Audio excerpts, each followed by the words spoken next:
सभापति महोदय, आदरणीय सभापति महोदय, मैं आज सड़क परिवहन एवं राजमार्ग मंत्रालय की अनुदान मांगों का समर्थन करते हुए देश के यशस्वी प्रधानमंत्री जी, सड़क परिवहन मंत्री आदरणीय हमारे गडकरी जी, वीके सिंह जी का बहुत हृदय से आभार व्यक्त करता हूं कि जिनकी दृढ़ इच्छा शक्ति के कारण से आज हमारा यह जो राजमार्ग विभाग है 4 लेन, 6 लेन, 8 लेन की सड़कें बना रहा है। एक से एक हवाई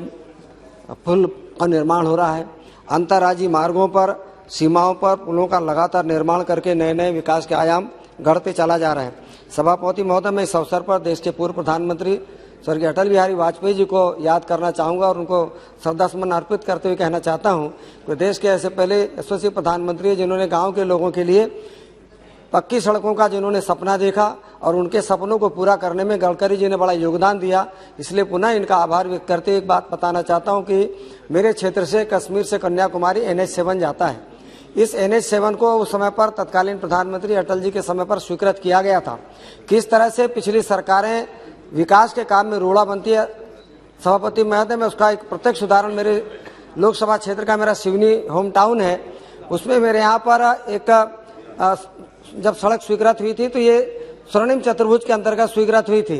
पर इसको लगातार 10 वर्षों तक अटकाया गया, बनने नहीं दिया गया। कोर्ट में केस लगाए गए, NGOs के माध्यम से लटकाने का काम किया। पर जब 2014 में मोदी जी की सरकार आई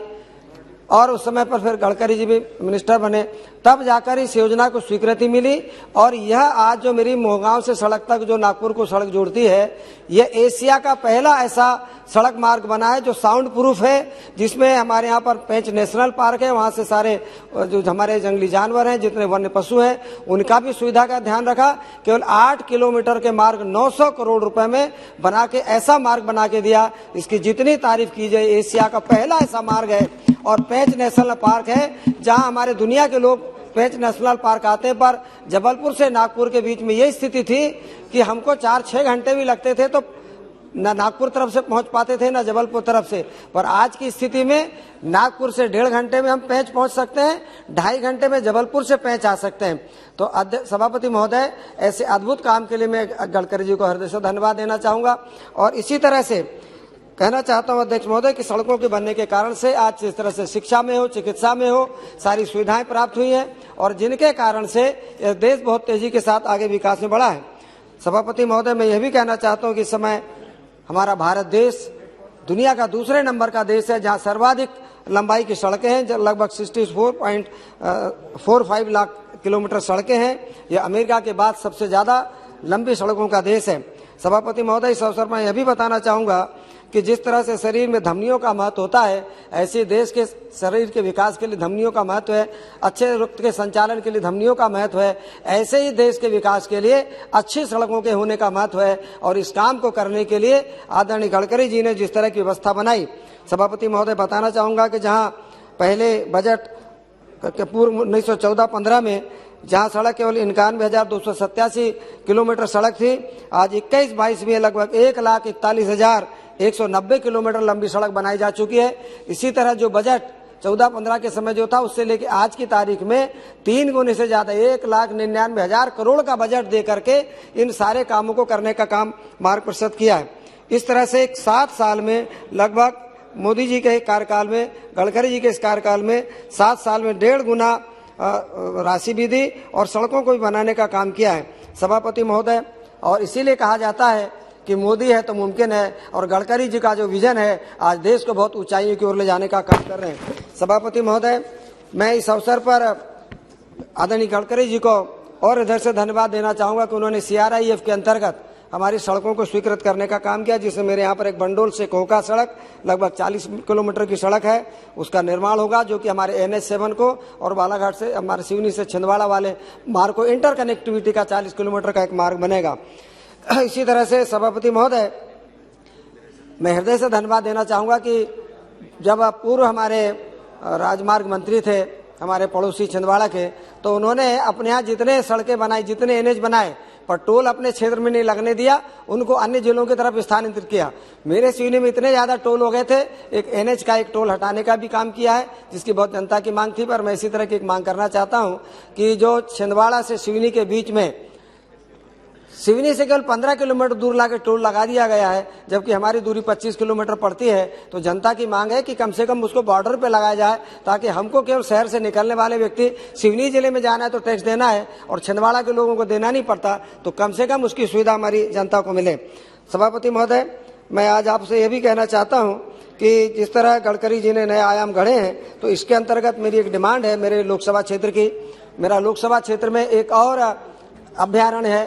कान्हा नेशनल पार्क, और एक कान्हा नेशनल पार्क के लिए लोग अभी हवाई मार्ग से ही आते हैं, और बालाघाट जिले में अभी एक भी NH नहीं है, और इस समय पर वहां पर सड़कें नहीं होने से वहां पर रेल मार्ग में भी और ना भी कोई बाईपास है, तो इसके कारण से हमको बहुत दिक्कत होती है चारों तरफ। 2 मिनट बस मैं अपनी मांग बात कर सकता। तो उसमें क्या है कि मैंने जो मांग कर रखी थी मंत्री जी से कि बालाघाट से भंडारा को उससे जोड़ दिया जाए, तो हमको नागपुर के लिए हमारे को इलाज के लिए जाना पड़ता है, तो बालाघाट भंडारा मार्ग है। ऐसे ही मेरा सिवनी से लेके तुमसर मार्ग जोड़ दिया जाता है, तो ये हमारा गनगरेज फैक्ट्री जबलपुर टू भंडारा को जोड़ने के लिए सीधा मार्ग होगा, जो अभी नागपुर होके जाता है। इसी तरह सभापति महोदय, कान्हा जाने के लिए नागपुर से बालाघाट लोग आते हैं, तो ये NH बनेगा, और ऐसी बालाघाट से कान्हा के लिए गढ़ी लेके आमानाला तक भाई हमारे महाराष्ट्र की सीमा तक बना दिया जाता है, तो कान्हा में लोगों को आने की सुविधा मिलेगी। अध्यक्ष महोदय, इसी तरह से गोंदिया से लेके बालाघाट तक 4 लेन का काम की स्वीकृति दी है, और मेरे सिवनी से लेके रायपुर के लिए सीधा मार्ग है, तो बालाघाट से लेके सिवनी तक 4 लेन का मार्ग का निर्माण किया जाए। सिवनी मंडला मार्ग भी है, कान्हा यदि जाना है तो सिवनी होकर जाते हैं, तो कान्हा जाने के लिए तो सिवनी मंडला NH भी किया जाए। अध्यक्ष महोदय, अंतिम बात, मेरे यहाँ पर सिवनी में भी रेल के काम के पहले NH बना दिया गया, पर उस समय पर हवाई पुल बना के देने का काम नहीं किया गया। इसलिए मैं चाहता हूँ कि सिवनी से छिंदवाड़ा मार्ग पर, सिवनी से मंडला आपके नागपुर मार्ग पर, और जो हमारा खैरी टेक एक अंतिम है, खैरी टेक से लेकर के जो नंगझर तक NH7 था, उसको बना के देने का काम उस समय में नहीं किया गया। 1 टाइम में बना के देना था, उसको ठीक से बना के नहीं दिया गया है, आधा अधूरा बना के उस समय दे दिया, ट्रांसफर कर दिया, और इसलिए मंत्री जी ने इसमें सहमति भी प्रदान की है। तो मेरा विभाग से आग्रह है कि हमारे सिवनी शहर के अंदर से जो गुजरने वाला 11 किलोमीटर का मार्ग है, उसको भी 4 लेन बना के दें, ताकि सिवनी शहर जो नागपुर और जबलपुर के बीच का मार्ग है, इसको जनता की सुविधा मिल सके। आपने एक अंतिम बात, अभी माननीय मंत्री सभापति में एक अंतिम बात कह के, मेरा जो है वो महाराष्ट्र से लगा हुआ प्रांत आता है, और मेरे यहाँ पर बालाघाट से नागपुर जाने के लिए बोनकट्टा में एक पुल पड़ता है, वो महाराष्ट्र का पुल आता है, और उसके लिए कहीं से राशि मिल नहीं रही, महाराष्ट्र सरकार उसको आवंटित नहीं कर रही। मैंने माननीय मंत्री जी से मांग रखी थी, उन्होंने अपनी सहमति भी दी है, तो बोनकट्टा पर अंतर्राज्यीय एक पुल बना के देने का कष्ट करेंगे, तो जनता को बहुत सुविधा मिलेगी। अभी हमारी केवल 2 व्हीलर गाड़ियां, 4 व्हीलर गाड़ियां निकल रही, बड़े वाहन जा नहीं रहे, इससे हमें इलाज कराने जाना हो, हमारे यहाँ के लोगों को व्यापार के लिए जाना हो, तो मैं केवल इतना कहते हुए आपने मुझे समय दिया, मैं पुनः